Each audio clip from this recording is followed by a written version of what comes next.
may bago nagtitrending na lugawan dinarayo at talagang napakamura at napakasarap. Tara, let's go. A few minutes later. Guys, order na tayo ng kakainin natin. So maraming tao guys, kaya waiting lang tayo. Eto na nga guys, okay, dahil kitang-kita nyo naman, talagang overloaded talaga yung laman doon sa lugaw ni ate. At eto nga, at busy-busy nga sila dahil nga sobrang dami talaga na bumibili. At eto, order na nga rin ako ng special palabok, Shanghai at saka toge. So eto, at pakakainin ko na nga yung aking mga anak at na rin tayo ng tokwa guys. At ito nga yung lugaw nila guys, pakita ko lang, talagang overloaded yung laman. Antayin nyo, sasabihin ko kung magkano lahat yung kinain natin guys. Hi guys! Kain tayo. Jay, huli ka, huli oh. Huli. Kain tayo. Oh.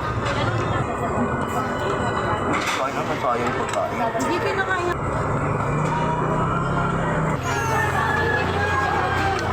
Kumain ito, gamit mo. Kumain ito. Oh my God! Wow! Mamay gacho. Ito na nga guys, so pinagpawisan tayo dahil sobrang solid talaga ng pagkain dito. So sa halagang 120 pesos lang ganun karami guys, okay. So talagang babalik-balik kayo. At ito nga pala guys, ito nga pala yung anak ko. Ayan tuwan-tuwa At ito nga pala yung landmark nila, chill muna tayo, Gemma Store, tapat niyan. Tapos police station, okay, Tunay Street, okay, Iskinita. Hanggang dito lang yung video ko guys, maraming salamat, bye bye.